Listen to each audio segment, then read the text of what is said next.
एक बार फिर पाकिस्तान ने कश्मीर राग अलापा, संयुक्त राष्ट्र संघ का वजूद खत्म कर देगा भारत से बाहर फेंका भारत ने यूएन की कश्मीर समिति को। संयुक्त राष्ट्र संघ को भारत ने कहा कश्मीर मुद्दे से पीछे रहे। पाकिस्तान को भारत की धमकी साफ हो जाएगा नक्शे से। धक्के मारकर भारत से बाहर फेंका यूएन के सदस्य को भारत सरकार ने। दोस्तों, लगता है कि पाकिस्तान की हरकतें कश्मीर को लेकर अभी तक सुधरी नहीं हैं और हर बार की तरह एक बार फिर कश्मीर राग पाकिस्तान ने अलापा है। लेकिन दोस्तों, पाकिस्तान तो नादान बच्चा है, लेकिन भारत को गुस्सा तब आता है जब संयुक्त राष्ट्र संघ इसको पटल पर ले जाता है और भारत के मना करने के बावजूद इसको त्रिपक्षीय मुद्दा बना देता है। जी हां दोस्तों, जम्मू कश्मीर मामले में कूटनीतिक मोर्चे पर पस्त पाकिस्तान अब भी सरकार, सोशल मीडिया और मुख्य धारा की मीडिया के जरिए दुष्प्रचार से बाज नहीं आ रहा है। हर साल की तरह इस साल भी पाकिस्तान ने गुरुवार से दुष्प्रचार के सहारे कश्मीर मामले में दुनिया का ध्यान आकृष्ट करने में जुटा है। इस बार भी 2 जनवरी से 9 जनवरी तक संयुक्त राष्ट्र के जनमत संग्रह के निर्देश को ढाल बनाकर कश्मीर मामले में व्यापक दुष्प्रचार अभियान चलाया जा रहा है। इस दुष्प्रचार में पाकिस्तानी विदेश मंत्रालय और पाकिस्तान की पासबान हुर्रियत पार्टी अहम भूमिका निभा रही है। पाकिस्तान यूरोप, ऑस्ट्रेलिया, रूस सहित कई देशों में अलग अलग समूह प्रदर्शनों के जरिए दुनिया का ध्यान आकर्षित करने की कोशिश कर रहा है। जम्मू कश्मीर में संपत्ति जब्त करने, निर्दोष लोगों की हत्या करने जैसी झूठी बातें फैला रहा है। दोस्तों, जम्मू कश्मीर के भारत का अंग बनने के बाद पाकिस्तान 5 जनवरी 1949 से हर साल तत्कालीन संयुक्त राष्ट्र संघ के जनमत सर्वेक्षण के फैसले का हवाला देते हुए आत्मनिर्णय दिवस की घोषणा करता है। इसके तहत योजनाबद्ध तरीके से पाक अधिकृत कश्मीर, पाकिस्तान के कई हिस्सों और दुनिया के कुछ देशों में ऐसे कार्यक्रम आयोजित किए जाते हैं जिससे दुनिया का ध्यान इस मुद्दे के प्रति आकर्षित हो। दोस्तों, पाकिस्तान मामले के विशेषज्ञ और पूर्व सैन्य अधिकारी मेजर जनरल जीडी बख्शी के मुताबिक 90 के दशक के पहले इस मुद्दे पर पाकिस्तान की बात विश्व मंच पर सुनी जाती थी। हालांकि अब जिस तरह पाकिस्तान ने आतंकवाद के बीज बोए, उससे परिस्थितियां बदल गई। दुनिया को पाकिस्तान की हकीकत का पता चल गया है। खासकर 9/11 और 26/11 आतंकी हमलों और ओसामा बिन लादेन का पाकिस्तान में मिलने के बाद, और यही कारण है कि अब उसके दुष्प्रचार को अहमियत नहीं मिल रही है। दोस्तों, 3 साल पहले साल 2019 में जब जम्मू कश्मीर से अनुच्छेद 370 निरस्त किया गया और राज्य को 2 केंद्र शासित प्रदेशों में बांटा गया, तब पाकिस्तान ने बहुत शोर मचाया। हालांकि उसे मुस्लिम देशों से भी समर्थन नहीं मिला। उल्टे यूएई ने जम्मू कश्मीर में निवेश की पेशकश की है। दोस्तों, भारत के विदेश मंत्रालय ने कश्मीर पर ट्वीट को लेकर पाकिस्तान के प्रधानमंत्री शाहबाज शरीफ और विदेश मंत्री बिलावल भुट्टो को जमकर लताड़ लगाई। विदेश मंत्रालय ने कहा जम्मू और कश्मीर भारत के अभिन्न अंग है और अनुच्छेद 370 पूरी तरह से भारत का मामला है। विदेश मंत्रालय के प्रवक्ता अरिंदम बागची ने कहा, हमने दोहराया है कि जम्मू कश्मीर भारत का एक अविभाज्य और अभिन्न अंग है। अनुच्छेद 370 पूरी तरह से भारत के साथ साथ हमारे संविधान का मामला है। लेकिन अब दोस्तों, समस्या यहाँ पर आ जाती है कि लाख बार बोलने के बावजूद संयुक्त राष्ट्र संघ बार बार कश्मीर मुद्दे को लेकर बोलता है और इस बार तो यूएन ने सारी हदें पार कर दी है, जिसमें उसने सीधा भारत को टारगेट करते हुए कह दिया कि वर्तमान में कश्मीर की इस हालत का जिम्मेदार भारत है और भारत की वजह से ही कश्मीर मुद्दा सुलझ नहीं पाया है। जी हां दोस्तों, कल ही यूएन के द्वारा एक रिपोर्ट पेश की गई जिसमें उन्होंने कहा कि कश्मीर में जो बहुत सारे पीस कीपिंग मिशन चल रहे हैं वो भारत की खलल और भारत की तरफ से रुकावट के दौरान विफल हो गए हैं। दोस्तों, इस बयान के आने के बाद भारत ने संयुक्त राष्ट्र संघ को उसकी औकात बताते हुए तगड़ा जवाब दिया।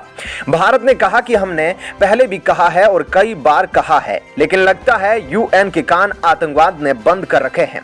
लेकिन हम दोबारा पूरी दुनिया को और यूएन को क्लियर करना चाहते हैं कि कश्मीर का मुद्दा भारत और पाकिस्तान के बीच द्विपक्षीय मुद्दा है।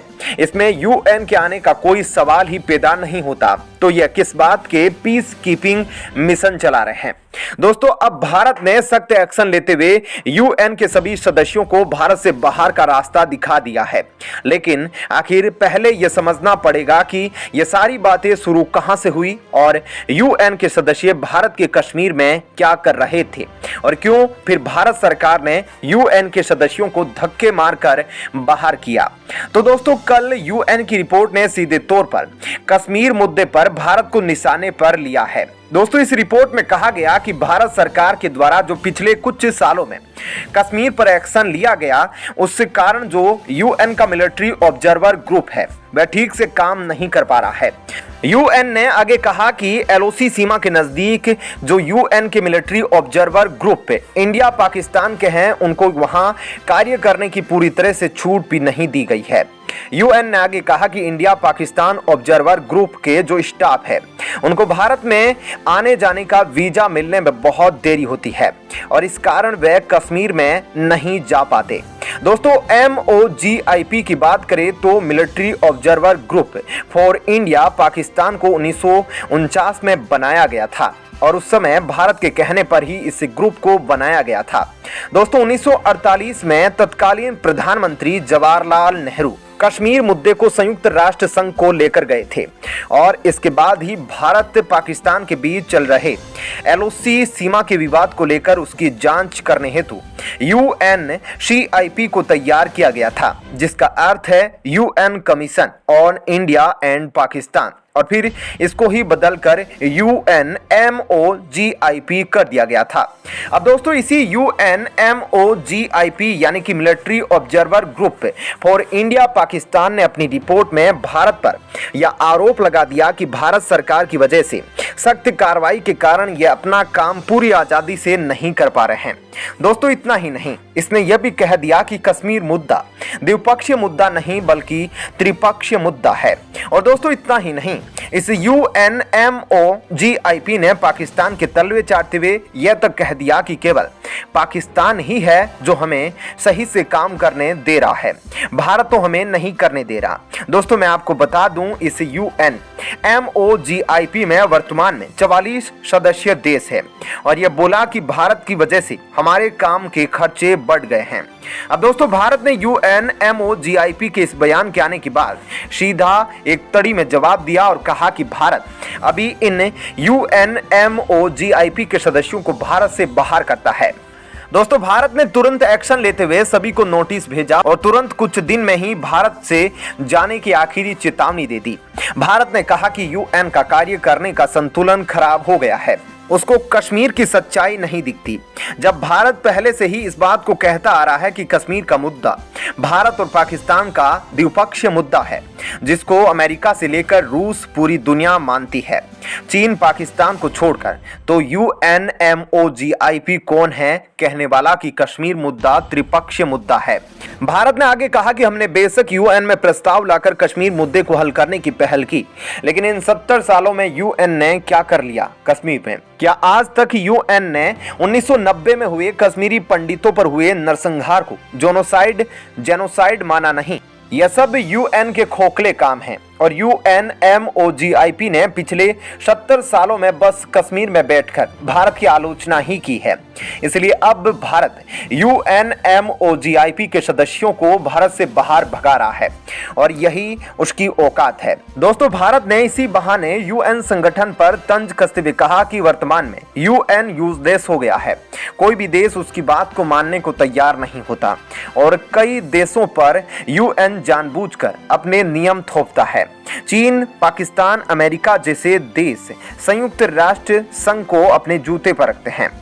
दक्षिणी चीन सागर के मुद्दे पर यूएन के ऑर्डर को चीन ने साफ मानने से इनकार किया था और अब भारत के साथ ऐसा करने की अगर यूएन सोच रहा है तो वह गलत सोच रहा है। और भारत ने चेतावनी देते हुए कहा कि भारत यूएन के वजूद को खत्म करने की ताकत रखता है अगर उसने ठीक से काम करना शुरू नहीं किया तो। आपका इस खबर पर क्या कहना है जरूर बताएं। धन्यवाद।